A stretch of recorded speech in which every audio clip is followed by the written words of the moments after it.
Now we're going to talk about one of the most underrated formats of blogging, and that's what we call our research and statistic posts. These types of posts can bring you a lot of backlinks, but they require lots and lots of research.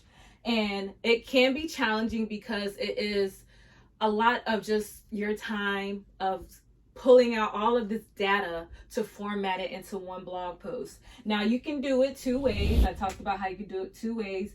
And one way is doing your own original research. Now this part right here can take a lot of time. And what I mean by this, I'm going to give you an example. So over on the blog Millionaire with Brandon Gailey, he did this incredible statistic post on the transition of bloggers and what they are doing at each stage of their blogging career. And if you haven't read that article, you have to check it out. But it basically tells you the different statistics on what a blogger is doing at different phases of their career, how they're making money, and then when they make that money, what is the next step that they get to, and the things that they are doing to make the money at the current levels and then trying to scale. And then you have, so you could do it that way, or there was another article where I'm in the solo travel community. So there was a solo travel blogger who surveyed her community, which is thousands and thousands of solo travelers. She asked them very specific questions, and then based on the data that she received from them, she took all that data and then she formatted it into her own research article for her blog post.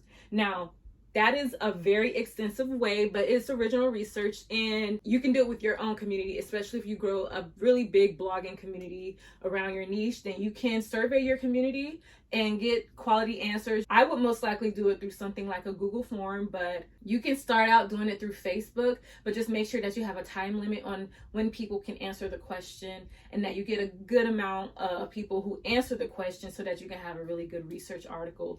Now, the other way that you can do it is through other content. And what I mean by other content is if you are online and you are going to different articles. So say you're doing a research statistics post on the theme park industry. I'm just using that because that's what I know. So if I'm doing a statistic post on the theme park industry, then I'm going to start by looking at what the current news media, what stats they're saying. I might go to a particular website that tells about how much a theme park made in a year. This particular website is the industry standard for theme parks, and it usually gives all the data that was from the year. So I would take some information from that website if it's something that's relevant to the type of theme park statistic blog post that I'm writing. Then I would go to news sites that are particular for a theme park like a Disney World or a Universal Orlando Resort, and I would see what they are seeing from the statistics that they have surveyed for their audience. I had some representatives from Merlin Entertainment. They are the ones who do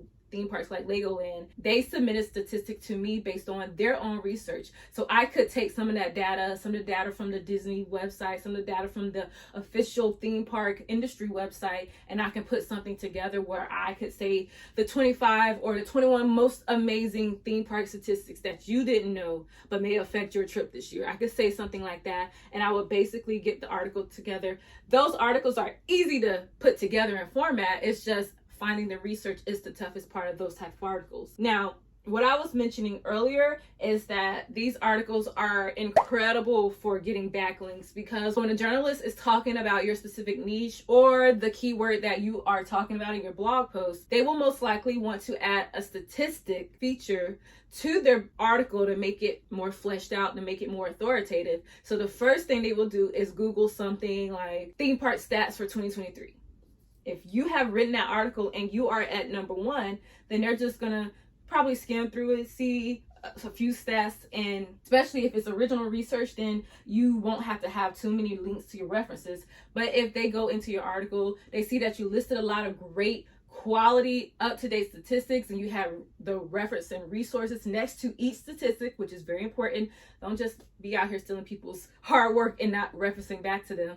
And they see that you have a quality article with quality links to other articles where you got your information from. They'll just link to your article. It's quality. You have all your ducks laid out in a row. And so they're just going to link to the first article they saw that was very quality and came from a dependable and reliable source like you. Now, some tips that I have for this particular article is that you want to make sure that you make your title Google friendly.